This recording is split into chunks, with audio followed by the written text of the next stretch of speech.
بسم اللہ الرحمن الرحیم الحمد للہ رب العالمین والصلاة والسلام علی رسولہ الامین وعلی آلہ واصحابہ اجمعین ومن تبعہم بإحسان الی یوم الدین اما بعد۔ آج کی اس ویڈیو میں ہم بات کریں گے اللہ تبارک و تعالیٰ کے ایک نام المصور کے بارے میں۔ المصور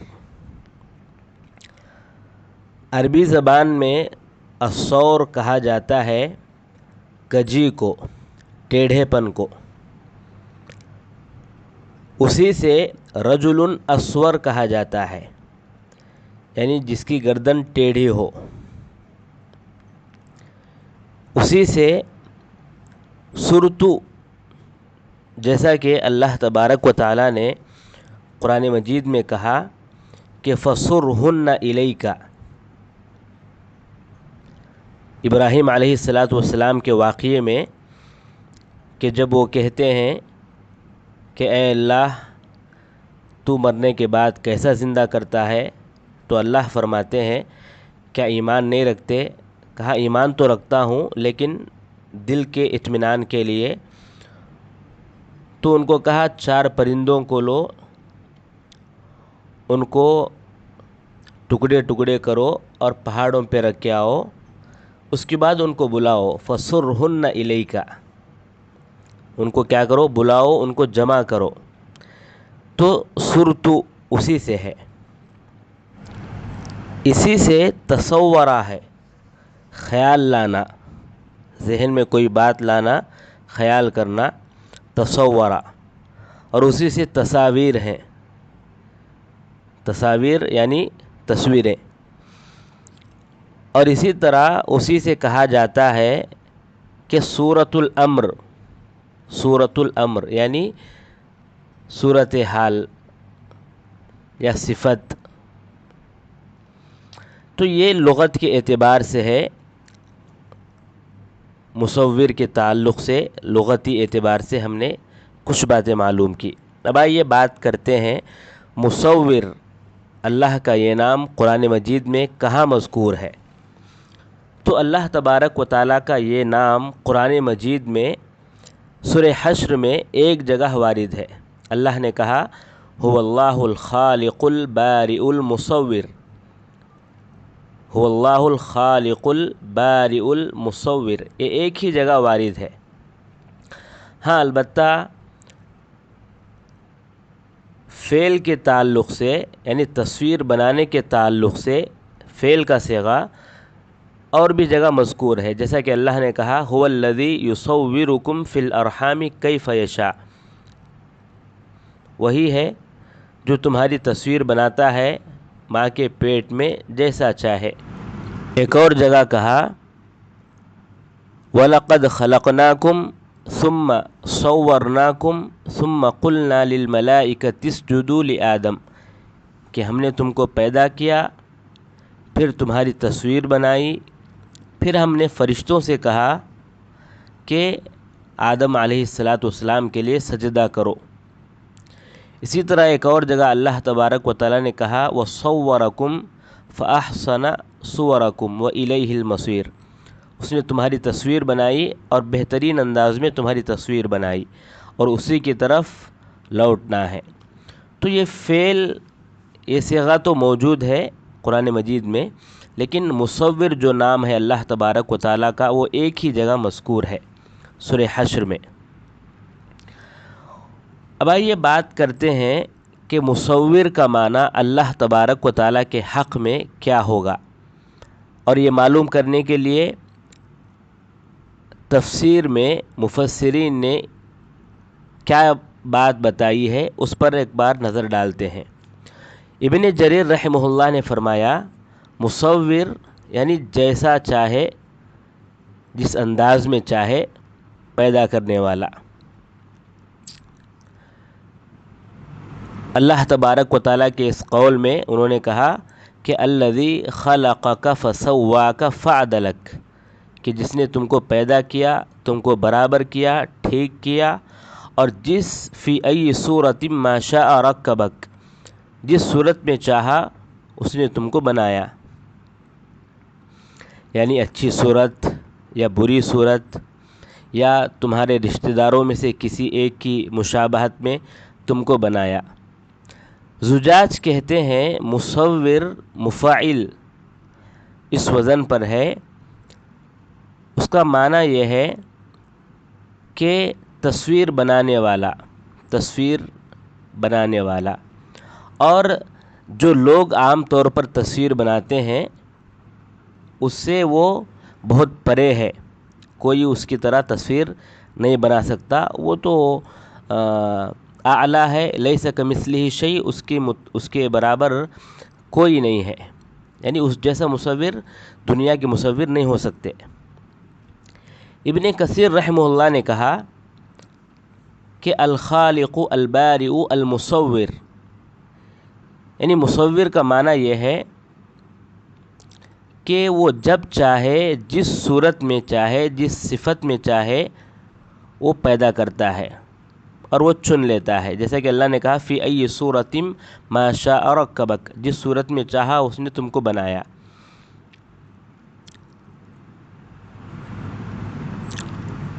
خطابی فرماتے ہیں کہ مصور وہ ہے جو مختلف صورتوں میں پیدا کیا، جو مختلف صورتوں میں پیدا کیا تاکہ آپس میں تعارف ہو، تاکہ آپس میں پہچانے جائیں، جیسا کہ اللہ نے کہا وَصَوَّرَكُمْ فَأَحْسَنَ صُوَرَكُمْ، اس نے تمہاری تصویر بنائی اور تمہاری تصویر بہترین اس نے بنائی۔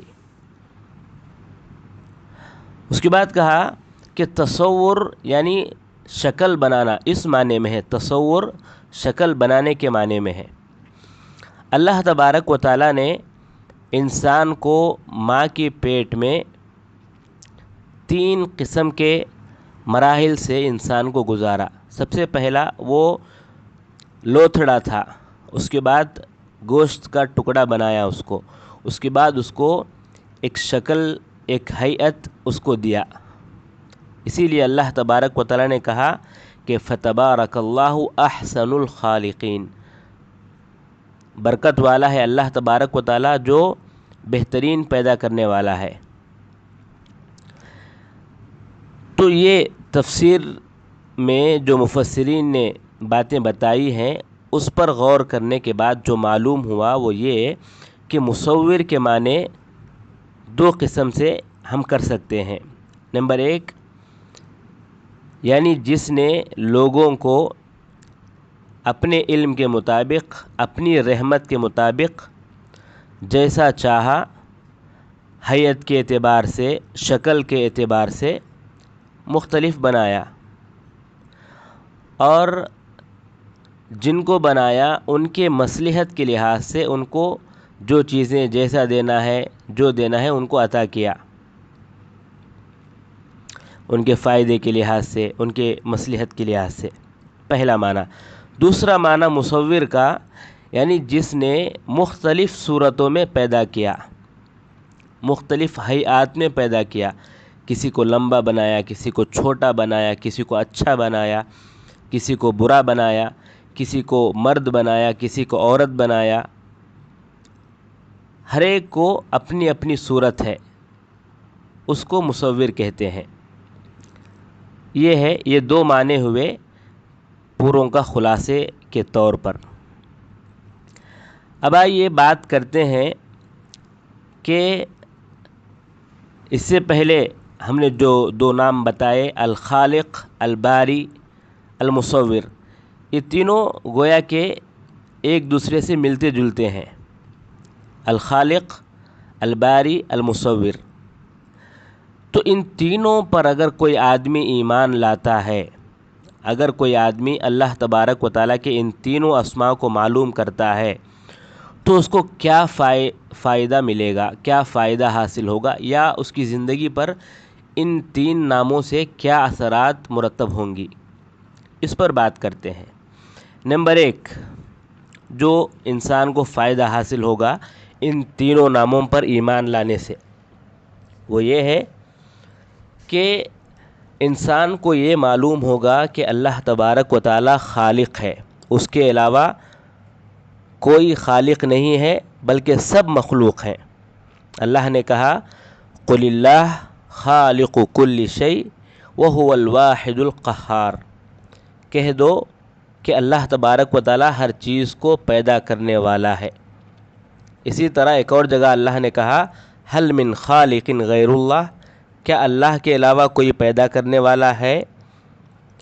تو اللہ کے علاوہ جو بھی ہیں سب مخلوق ہیں، ان کی حالت ایسی ہے، جو بھی ہیں اللہ کے علاوہ ان کی حالت ایسی ہے کہ وہ پہلے نہیں تھے، ان کو وجود میں لایا گیا، یعنی ایک وقت ان کے اوپر ایسا گزرا ہے کہ وہ نہیں تھے۔ جیسا کہ اللہ نے کہا هل اتى على الانسان حين من الدهر لم يكن شيئا مذكورا، کیا انسان پر ایک ایسی حالت بھی نہیں تھی جب وہ اس کو کوئی جانتا ہی نہیں تھا، وہ مذکور چیز ہی نہیں تھا، اس کے بعد اللہ نے اس کو وجود دیا تو وہ جو ہے لوگوں میں معلوم ہونے لگا کہ فلاں ہے فلاں ہے فلاں ہے۔ تمام رسول جو بھی آئے سب نے یہی بتایا کہ اللہ تبارک و تعالی اس کے علاوہ جو بھی ہیں سب کیا ہیں، پہلے نہیں تھے، اس کے بعد وہ وجود میں آئے۔ لیکن فلاسفہ ان کا کہنا یہ ہے کہ یہ جو دنیا ہے یہ دنیا پہلے نہیں تھی بعد میں وجود میں آئی، ایسی بات نہیں ہے، بلکہ پہلے سے وجود میں ہے، جو کہ غلط بات ہے۔ قرآن و سنت باقاعدہ اس بات کی تردید کرتی ہیں۔ دوسری بات جو معلوم ہوتی ہے، الخالق، الباری، المصور، ان تینوں ناموں پر ایمان لانے سے دوسرا جو فائدہ حاصل ہوتا ہے وہ یہ ہے کہ اللہ تبارک و تعالیٰ پہلے بھی خالق رہا ہے اور اب بھی خالق ہے اور آئندہ بھی خالق رہے گا۔ جیسا کہ اللہ نے کہا کذالک اللہ یخلق ما یشاء، اللہ تعالیٰ جو چاہتا ہے پیدا کرتا ہے۔ ایک اور جگہ اللہ نے کہا وَرَبُّكَ يَخْلُقُ مَا يَشَاءُ وَيَخْتَارُ، اور آپ کے رب جو چاہے پیدا کرتے ہیں اور جس کو چاہے چنتے ہیں، جو چاہے چنتے ہیں۔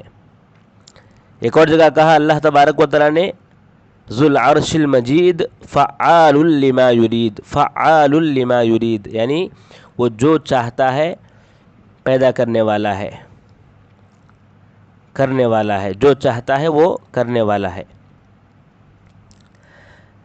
تو کوئی آدمی یہ نہ سمجھے کہ اللہ تبارک و تعالیٰ پیدا کرنے کے بعد خالق ہوا، اسی طرح مخلوق کے آنے کے بعد وہ باری ہوا، نہیں، بلکہ وہ پہلے سے بھی باری تھا، پہلے سے بھی خالق تھا اور اب بھی خالق ہے، آئندہ بھی خالق رہے گا۔ وہ کبھی بھی اپنی اس صفت سے معطل نہیں تھا۔ جیسا کہ اللہ نے کہا افمن یخلق کمن لا یخلق افلا تذکرون، کیا جو پیدا کرتا ہے اس کے برابر ہو سکتا ہے جو پیدا نہیں کرتا، کیا تم سمجھتے نہیں؟ تو اللہ تبارک و تعالیٰ پہلے بھی خالق رہا ہے، اب بھی خالق ہے، آئندہ بھی خالق رہے گا۔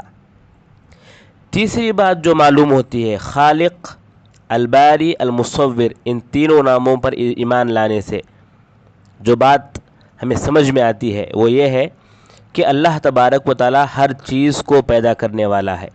اللہ نے کہا ذالکم اللہ ربکم خالق کل شیء لا الہ الا ہو، وہی اللہ تمہارا رب ہے جو ہر چیز کو پیدا کرنے والا ہے، اس کے علاوہ کوئی معبود نہیں۔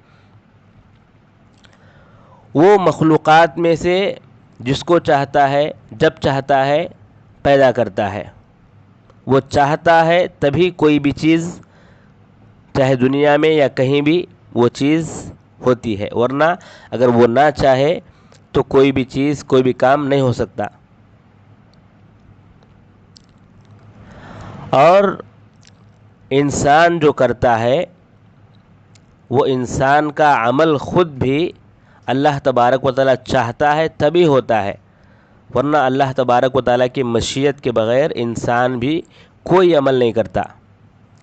اس کا مطلب یہ بھی نہیں کہ انسان جو کرتا ہے وہ اپنی طرف سے نہیں کرتا، ایسی بھی بات نہیں ہے، بلکہ وہ اپنی ہی طرف سے کرتا ہے، لیکن وہ اللہ کی مشیت سے الگ نہیں ہے، بلکہ اللہ تبارک و تعالیٰ چاہتا ہے تبھی انسان کرتا ہے۔ اس سے یہ بھی معلوم ہوا کہ انسان کے جو اعمال ہیں وہ مخلوق ہیں، جیسا کہ اللہ نے کہا واللہ خلقکم، اللہ نے تم کو پیدا کیا، وما تعملون، اور جو تم کرتے ہو وہ اس کو بھی اللہ نے پیدا کیا۔ تو جو انسان کام کرتا ہے وہ بھی مخلوق ہے، ہاں البتہ انسان کے لیے وہ کیا ہے، وہ گویا کہ کرتا ہے، لیکن اللہ تبارک و تعالیٰ کے لیے وہ مخلوق ہی ہے۔ اگر کوئی آدمی اپنے جو کام کرتا ہے اس میں کسی اور کو شریک کرتا ہے تو یہ شرک ہوا، اور یہ اللہ کو پسند نہیں ہے۔ اللہ نے کہا فَلَا تَجْعَلُوا لِلَّهِ أَنْدَادًا وَأَنْتُمْ تَعْلَمُونَ، تم اللہ کے ساتھ کسی کو شریک مت ٹھہراؤ، شریک مت کرو کسی کو، اس حال میں کہ تم جانتے ہو۔ لیکن جو لوگ، یعنی ایک فرقہ ہے قدریہ فرقہ، جو قدر کا، تقدیر کا انکار کرتے ہیں، وہ لوگ اس میں غلطی کر بیٹھے۔ انہوں نے کیا کیا، اعمال کا خالق خود بندے کو بنا دیا، اسی لیے ان کے بارے میں کیا کہا کہ قدریہ اس امت کے مجوس ہیں، بلکہ مجوس جو لوگ ہیں اس سے بھی گئے گزرے ہیں یہ قدریہ۔ کیوں؟ اس لیے کہ مجوس تو کم سے کم دو خالق مانتے ہیں، ایک خیر کا خالق، ایک شر کا خالق، لیکن یہ لوگ بالکل سرے سے جو ہے یہ لوگ کیا کیے، بندوں کو خالق بنا دیے، اور کیا کہتے ہیں کہ یہ جو کرتے ہیں وہ خود خالق ہیں، جو کہ قرآن و سنت کے مخالف ہے۔ تو تیسری بات جو معلوم ہوئی وہ یہ کہ اللہ تبارک و تعالیٰ کی مشیت ہی سے ہر کام ہم کرتے ہیں، اور خالق تو اللہ تبارک و تعالیٰ ہی ہے۔ چوتھی بات جو معلوم ہوتی ہے، چوتھا فائدہ جو حاصل ہوتا ہے الخالق الباری المصور سے، کہ اللہ تبارک و تعالیٰ کا جو مخلوق ہے،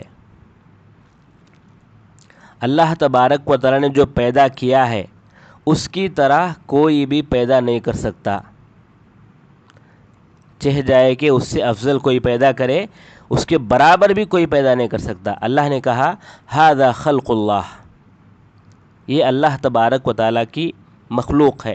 فَأَرُونِي مَاذَا خَلَقَ الَّذِينَ مِن دُونِهِ بَلِ الظَّالِمُونَ فِي ضَلَالٍ مُبِينٍ، مجھے بتاؤ کہ اللہ کے علاوہ جو ہے وہ کیا پیدا کیے، بلکہ ظالم لوگ تو کھلی گمراہی میں ہے۔